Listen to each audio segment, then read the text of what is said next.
So any idea what a calorimeter is used for? What does it do?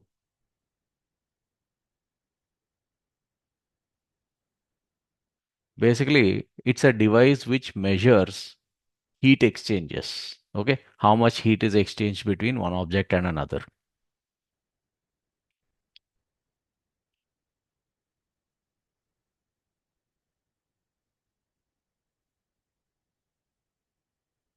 Okay, very simple apparatus. It's just a box which is fitted with a thermometer, and the box is insulated. Insulated means it does not exchange heat with the surroundings, or it exchanges negligible amount of heat in real life. Okay. So as you can see here, there is a box.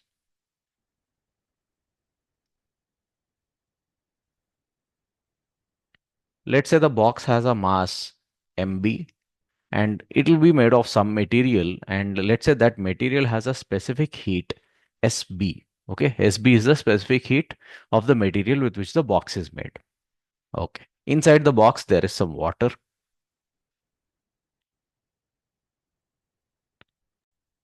Let's say the mass of water in it is mw, and the specific heat of water is SW, right? And as you can see, there is a thermometer also attached.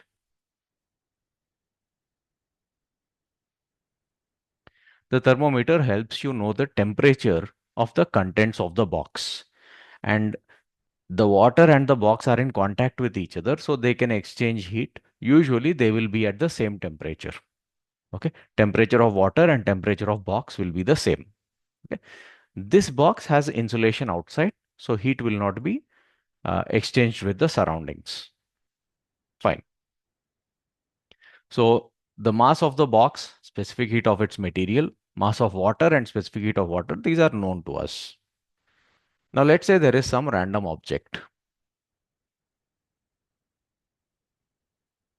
Okay, somewhat like this.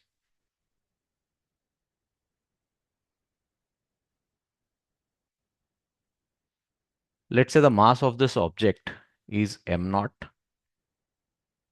and what we need to do is find out its specific heat. Okay, the object will be made of some material. We should find out the specific heat of that material. Now, why am I talking about specific heat? I said that calorimeter is used to measure heat exchanges. Now, by looking at how much heat is exchanged, you can estimate the specific heat of that material. That's the main purpose of a calorimeter. Actually, what a calorimeter does is just show you temperature of what is there inside it. Okay, calculations you will only have to do. It won't even tell you how much heat is exchanged and all. You will have to do all the calculations by knowing the temperatures. Okay, fine. So let's see how we can estimate the specific heat of a material using a calorimeter. First, what we need to do is ensure that the water and the box of the calorimeter come to thermal equilibrium. Thermal equilibrium means they should be at one temperature. Let's say that temperature, the common temperature of water and box is T1. Okay, initially. The thermometer will tell you their common temperature. Fine. And the object that is there, let's say it is at a temperature T2 initially. And it is compulsory that the temperatures are different. T1 must not be equal to T2. So the calorimeter box and water should be at one temperature. The object should be at another temperature. Okay, such that they can exchange heat. If temperature difference is not there, heat exchange won't happen. No, then how will you estimate specific heat? Okay, so what we are then going to do is immerse that object in this calorimeter box.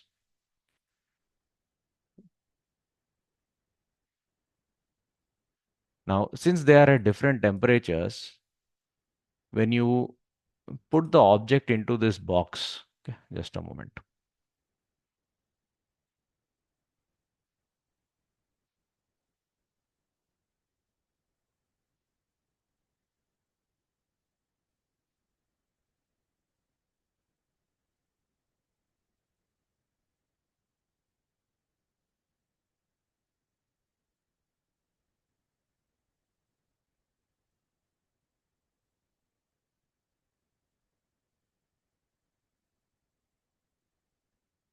Okay. Initially, water in the calorimeter box and the box itself were at one temperature. This object was at another temperature. Now, when you immerse it in this water, since they are at different temperature, they will exchange heat. Okay. And the thermometer will tell you the final temperature which the system attains. Now, what is the system? The box of the calorimeter plus water plus this object that you have immersed in it. Okay.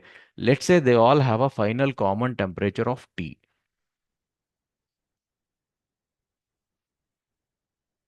The thermometer attached to the calorimeter box will tell you how much is the common temperature.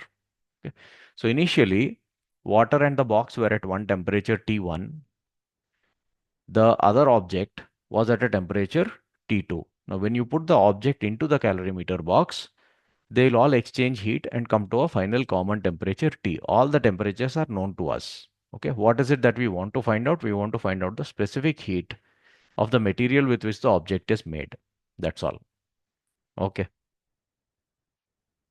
Now, how to do this? See, from based on the principle of calorimetry, we know the heat lost by the hotter objects is equal to heat gained by the cooler ones in an isolated system. Okay. Now the water plus box were at one temperature, the object was at another temperature. When you put them together, they exchange heat. Okay. We assume there is no heat lost to the surroundings. So suppose T1 is more than T2, then box and water will supply heat to this object. Suppose T2 is more than T1, the object supplies heat to box and water. But object plus box plus water are an isolated system. So based on principle of calorimetry, we can say that heat gained by the object plus heat gained by water plus heat gained by the calorimeter box. This sum should be equal to 0. See, some of them will lose heat, some will gain heat. Net gain will be 0. Okay. So we just write the equation based on this. Delta Q is ms delta T, right? So mass of object, specific heat of object, delta T, the temperature change that it undergoes. Finally, box, water, and the object are all at temperature T. But initially, the object was at temperature T2. So T minus T2 is the temperature change that the object undergoes. Next, water. Mass of water, specific heat of water, and the temperature change. Final temperature is T. Initially, box and water were at temperature T1. Okay. Plus mass of the calorimeter box, specific heat of the calorimeter box multiplied with T minus T1. This sum should be equal to 0. Now, what all are known in this? Except specific heat of the object, all other terms are known to us. We know their initial temperatures, we know their final temperature, we know mass of water, mass of box, specific heat of water, specific heat of box and all. So substituting all those values, we can tell how much is the specific heat of the material with which the object is made. Simple application. Okay, this is what we use a calorimeter for. Okay. So we can estimate the specific heat of some material by using a calorimeter. Okay. No need to solve problems also. It's a direct application anyway. You'll be able to solve them easily. Next, there is something called water equivalent of an object. Any idea what this means?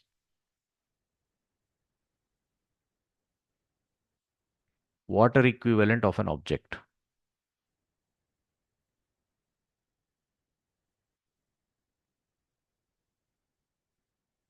Okay. Suppose there is some random object. Fine. When you supply some heat to it, let's say delta Q heat is supplied, it undergoes a temperature change of delta T. Okay. Let us ignore state changes. Only temperature change is happening. Change of state is not happening. So let's say this object, it could have some mass. Let's say its mass is mass of object m naught.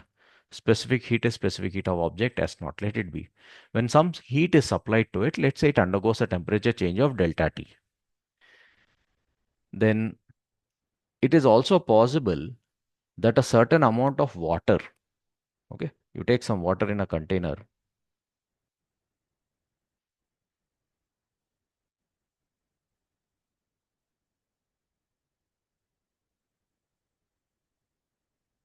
Let's say mass of water is mw, specific heat of water is sw. Now, when you supply heat to water, water's temperature also changes. Okay. Now, If there is only a very small amount of water, you supply heat to it, a lot of temperature change will happen. Okay. Why? Delta Q is equal to ms delta T, no? So delta T is delta Q divided by ms. If the mass is very less, then you will see a lot of temperature change happening for small amount of heat supplied also. But if mass changes, mass is varied, for the same heat, you can have a different temperature change. Okay, it depends on the amount of water that is present. So, for a certain amount of water, for the same heat delta Q, you can expect the same temperature change delta T as the object. Fine. So, there is some object which undergoes some temperature change when a certain amount of heat is supplied. You can have a certain amount of water which behaves in the same manner. If you supply that same heat, okay, for example, let's say some 1 kilojoule heat was supplied and this object undergoes a temperature change of 2 degrees, okay, on the Celsius scale, or 2 Kelvin also you can say. Then for a certain amount of water also, when you supply the same 1 kilojoule of heat, it can undergo 2 degrees change. Okay. That amount of water is what you call as water equivalent of that object. Basically, that object can be replaced by this much water. Okay. Or this much water behaves in the same manner as that object. That amount of water is what we call as water equivalent. Okay. Usually it is given in kgs. So the amount of water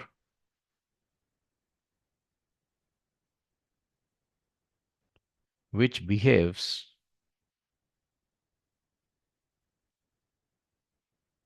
in the same manner. Behaves means what? Okay, let me write that properly. Okay, we'll elaborate that later. Which behaves in the same manner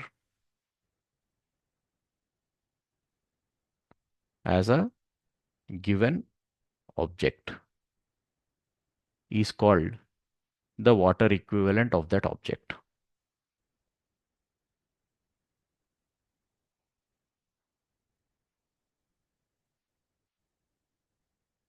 Okay. Now, behaving means what?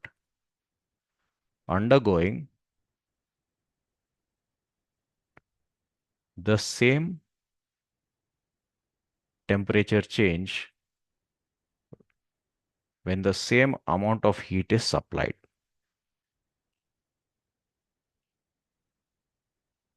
So, whatever happens to the object due to that heat, same should happen to water due to that heat. That amount of water is called water equivalent. Okay. How to find out that amount of water? Now we know delta Q is equal to ms delta T. Okay. So let's say the heat supplied is delta Q and the temperature change that occurs is delta T. Now if you write that equation for the object, you will write delta Q is equal to mass of object, specific heat of object, delta T. If you write the same for water, you'll write delta Q is equal to mass of water, specific heat of water, delta T. Now in both cases, okay, for the object and for water, we want the same temperature change for the same amount of heat supplied. So delta Qs and delta Ts have to be same. Now for delta Q and delta T to be same in these equations, whatever is there between them should be same. Okay. So for these to be equal, mass of object into specific heat of object should be equal to mass of water into specific heat of water. So the mass of water here becomes mass of object, specific heat of object divided by specific heat of water. This is the water equivalent of that object. Means this much mass of water behaves in the same manner as the object would behave when certain amount of heat is supplied to it. That is what we mean by water equivalent. Okay. Now, where do we use this? Like in some problems, for example, especially in calorimeter based problems, instead of giving you the mass of the calorimeter box and the specific heat of calorimeter box separately, they will give you its water equivalent. Okay, means how much water is the box equivalent to, that they will give you instead of giving the mass of box and specific heat of box separately. Okay, so when they give you the water equivalent of the box, how is it easy? How does it make things easier for you? You don't have to treat the box as a separate object. You can treat it as that much amount of water. Now, there is some water in the calorimeter already. Along with that, some extra water. That's all. The equation will become slightly simpler. How does the equation become simpler? See, if you want to estimate the specific heat of the object, you'll have to write this lengthy equation and solve. Okay. It's quite easy. It's a linear equation. Only one unknown is there. You can easily solve. Okay. But if water equivalent of the box is given, then these two terms, okay, see, this is for water that is there in the calorimeter, and this is for the box, right? So instead of writing mass of box into specific heat of box, if you know its equivalent, water equivalent, you treat it as water itself. So you will have to use specific heat of water there. Okay. Then you can directly write the equation as, for the object, you will write mass of object, specific heat of object, temperature change, plus water plus calorimeter box, you can take it together. So mass of water plus equivalent mass of the calorimeter box multiplied with specific heat of water multiplied with the common temperature change that they undergo, and that sum should become 0. So instead of giving mass of another object or mass of the box, fine, let's not confuse with the object. Instead of giving mass of the box and specific heat of box separately, they can give you its water equivalent. So you treat the water as, so you treat the box as that much extra water. That's all. Okay. Let me ask you one question based on this.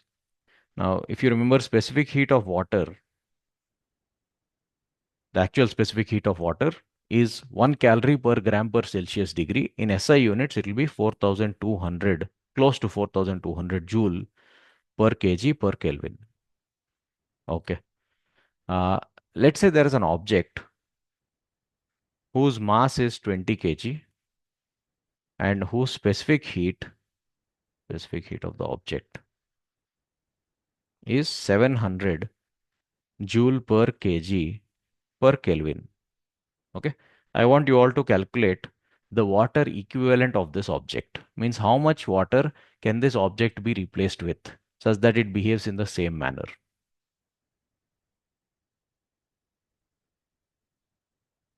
Try this all of you. I'll give you 2 minutes.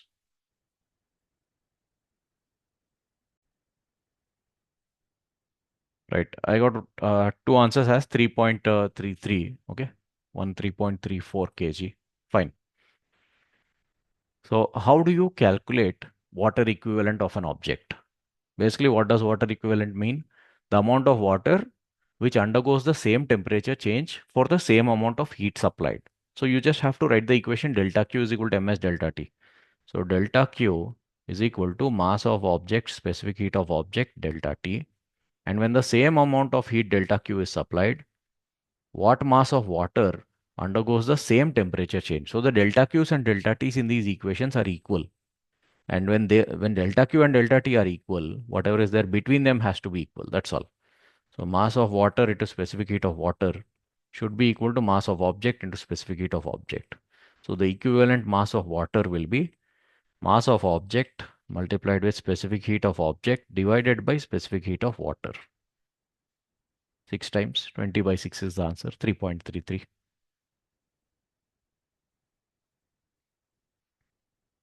So this object whose mass is 20 kg can be replaced with 3.3 kg of water and the temperature changes will be the same. Okay. Okay. If you have any questions, you can ask.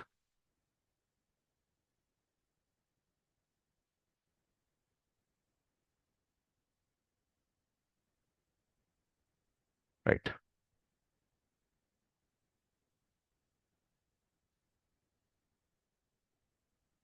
Next, try this question. Suppose 20 kg of material A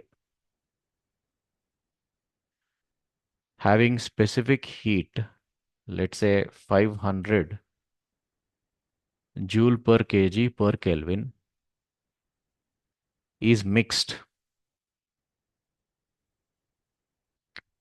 with 10 kg of material B whose specific heat is, let's say 250 joule per kg per Kelvin. Okay, 20 kg, 10 kg, combined mass is 30 kg. No, I want you to find out, okay, or calculate the effective specific heat of this combination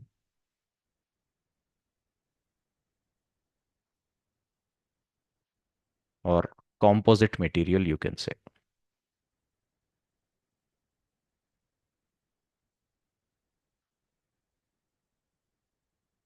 Okay, let's see how many of you can do this. Effective specific heat of the composite material.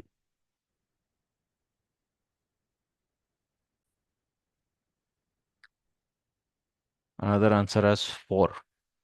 It cannot be 4. See, one material has 500 joule per kg per Kelvin, another has 250, then answer has to be somewhere between them. Anyway, can one of you tell me what you understood from the question? What do we mean by effective specific heat of the composite material?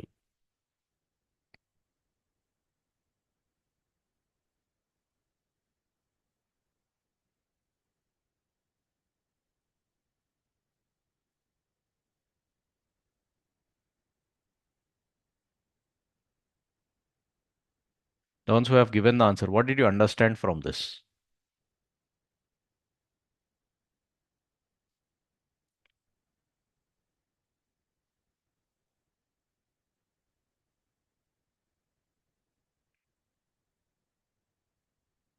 Okay.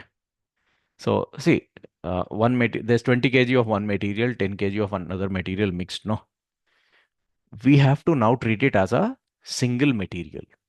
Okay, what is the specific heat of that single material is the question. And how do you calculate specific heat in any case? Basic equation we have, or in fact, the only equation we know involving specific heat is delta Q is equal to ms delta T. So specific heat becomes delta Q divided by m delta T. So you need to know for how much heat, how much temperature change it undergoes. Then you can tell what is the specific heat of that material. Okay. So you assume some amount of heat is supplied first. Okay. Let's say delta Q amount of heat is supplied. It's quite complicated actually. Now 20 kg of one material and 10 kg of another material are put together. No, let's consider it as a system first. There's 20 kg of A and 10 kg of B. Let's say these two are at some initial temperature, T naught. Fine. Now we want to find out the effective specific heat. So 20 plus 10, if you treat it as a single 30 kg object,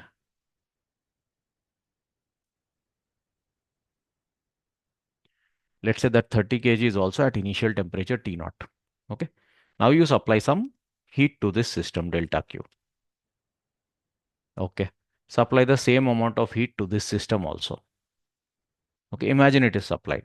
That other system doesn't exist actually. 30 kg doesn't exist. 20 and 10 are the ones that exist. You have to imagine you are supplying the same heat to 30 kg. Okay. Now, if you know how much temperature change happens, then you can tell the effective specific heat. Fine. Now, delta Q is the heat supplied to 20 kg plus 10 kg separately, but they are together, right? They are mixed. So their final temperature will be the same. Let's say the final temperature they attain is T. Now, out of the heat that we have supplied, delta Q, some will be taken by A and some will be taken by B, but they undergo the same temperature change. Now, they are different materials, their masses are also different. Why will they undergo the same temperature change? Just because they are mixed. Okay, they are in contact with each other. So initially they'll be at same temperature. Finally, also they'll be at one temperature only. Okay. So how much of that goes to A, how much of that goes to B, we have to see. Now, let's say delta Q1 is the heat taken by A, or let's say it is delta QA. That will be mass of A.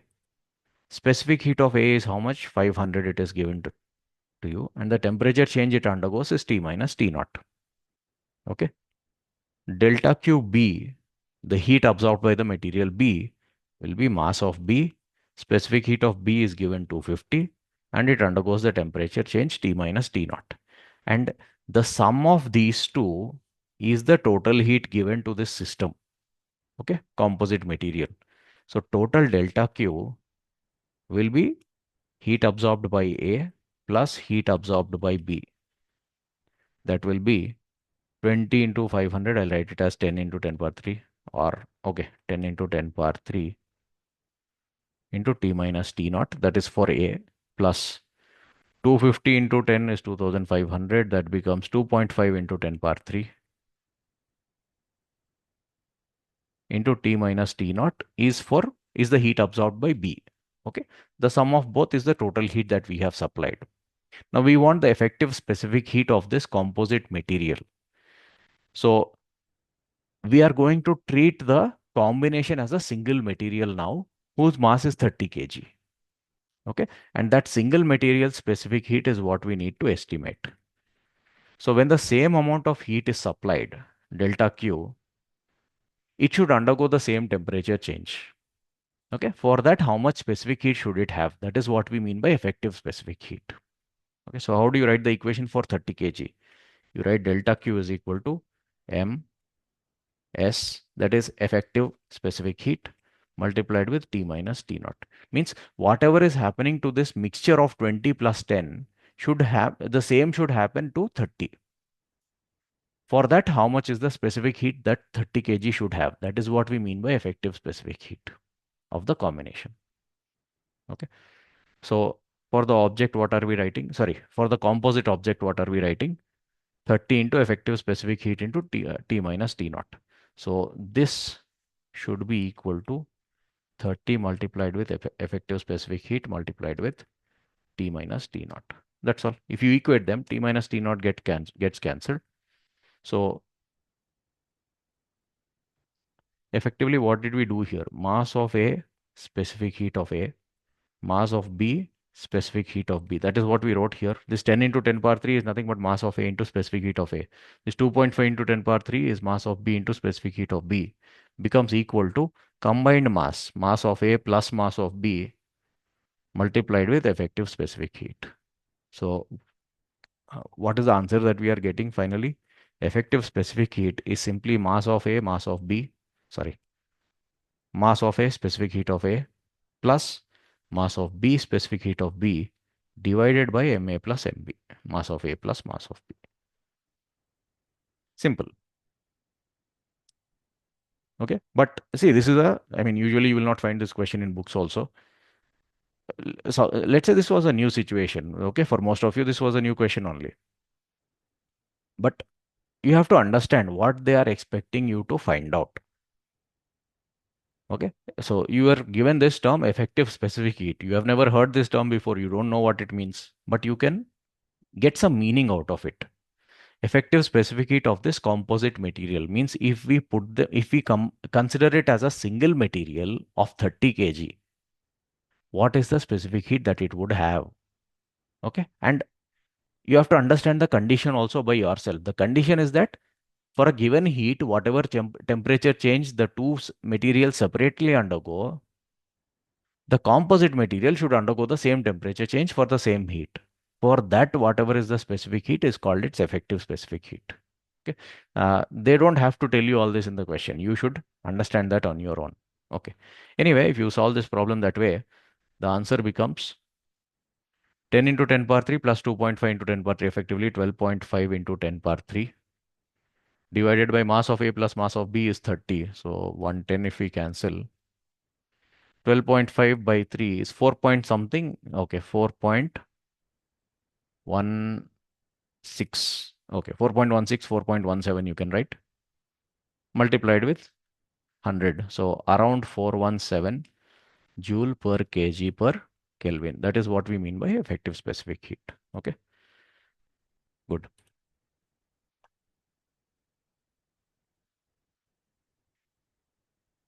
Right. So this much is enough about calorimetry. Just a moment.